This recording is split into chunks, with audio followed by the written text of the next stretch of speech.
Getting in the news here, though, Wizardry Daphne, I think that's what it's called. Wizardry Daphne. I have the video. Yeah, Wizardry Variant Daphne, I believe it's called.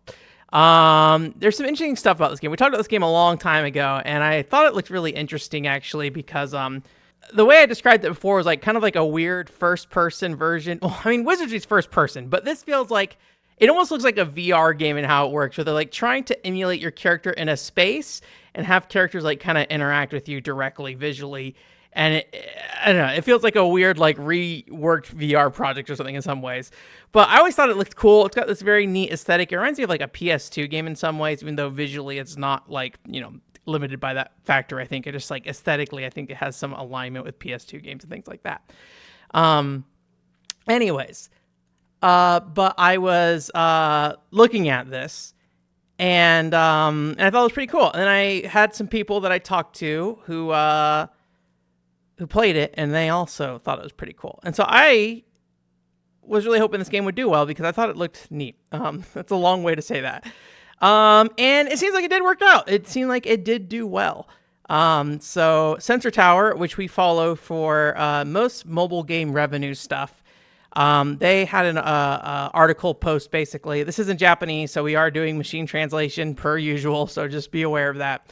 They actually talked about the fact that that they basically reached number 3 on the mobile game charts throughout October to November, and that the revenue of the company behind it, or the developer behind it, I forget what their name is, Drecom, it shot up like crazy. It went from like, let me see if I can find the data, but it jumped substantially. So what is this? Does it say? Well, the total revenue is 8.5 million. But looking at this graph, it is a giant shot up of their total revenue. Now, revenue is not profit, so I want to be very clear in saying that. But I think it is really interesting to see how well it did. So one thing that's interesting, I like following these things on phone because they update very quickly. And so even looking at December, I was having trouble finding Wizardry on this list. So it's hard to say because like Wizardry, like when we looked at Dragon Quest Champions, right?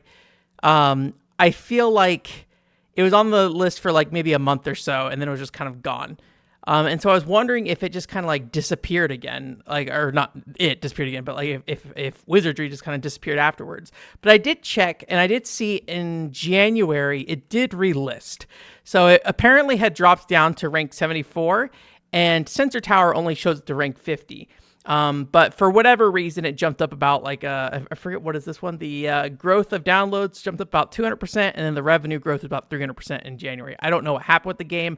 I feel like most of the time, my assumption with these kind of things is that most of the time, it's because the game itself had like an update that drove people to the game kind of thing, or like a crossover event or something like that. Or maybe there's like a character that people like were really into or stuff like that. So that may or may not be the case here, but either way, it does seem like it kind of jumps back up here. It got up to 33. I checked in the week after that though, which was the 2nd to the 8th. Is that right? Because that was the end of December is when it came back up. So I believe in January, it fell back off again. Yeah, so it's not on this list. So it did pop up for a little while, then it's back off again. That being said, this list is incredibly fickle. Like, I think, a lot of these, like the Konami's Professional Baseball Spirits A was at 24, jumped up to number 1, right? Genshin Impact dropped down to 28, then it jumped back up to 8, right? So it's a very weird market to look at, and it's very hard to keep track of like who's successful and when, other than just, hey, I haven't seen something on this list for a while, right? And that's why I think we have to kind of track it. They do it on a weekly basis for Sensor Tower. So anyways, I thought that was really cool.